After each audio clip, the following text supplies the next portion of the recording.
So hello guys, welcome back to my YouTube channel and here is Anis. तपाईहरुले आजसम्म यत्रो ठुलो गडौला देख्नु भएको थियो? यहाँ हेर्नु सर्पभन्दा ठुलो गडौला छ। So guys, यो भन्दा ठुलो गडौला कहाँ देख्नु भएको छ? So यसलाई म छुम्किन छुम तपाईहरु छिटछिटो कमेन्ट गरिदिनु होला। र आज चाहिँ यहाँ पानी परिरहेछ अनि आजको भ्लग चाहिँ हामी यतिकै बनाइरहेछौँ। We don't know यो पोस्ट हुन्छ कि हुँदैन त्यही पनि यहाँ पानीको मौसम यो दाइले चाहिँ छाडा बोलिसक्नु भएको छ। यो दाइको मम्मीलाई चाहिँ कम्प्लेन हाल्नु होला and don't so this and फेरि एकचोटि म चाहिँ तपाईँहरूलाई त्यो गडौला देखाउनु गइरहेको छु।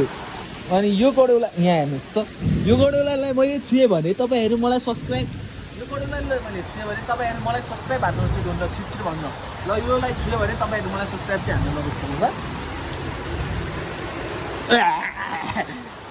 यहाँ हेर्नु सर्प जस्तै छ यार गाइस। अनि म चाहिँ यो डराएको चाहिँ होइन एन्ड त्यो अगाडिको अङ्कलले चाहिँ मलाई हेरिरहनु भएको छ। सो म त अङ्कललाई देखाउनु गइरहेको छु। यति धेरै पानी परिरहेको छ, त्यहाँको अङ्कलले चाहिँ मलाई हेरिरहनु हुन्छ। तर बाल भएन मलाई। फेरि एकचोटि छुन्छु, यसको रियाक्सन हेर्नुहोस् गाइस। कस्तो छ त, फेरि एकचोटि छुइदिउँ।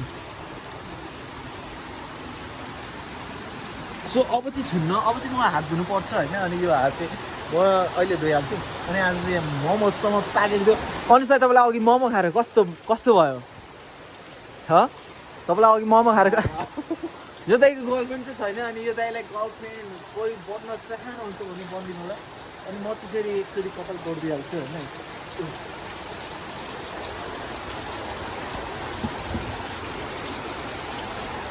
अनि यहाँ चाहिँ छ हाम्रो पात।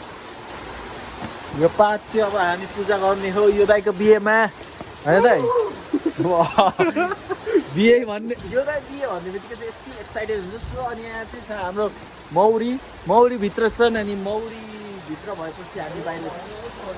सो गाइस आजको लागि यति नै। Don't forget to subscribe my YouTube channel. Thank you.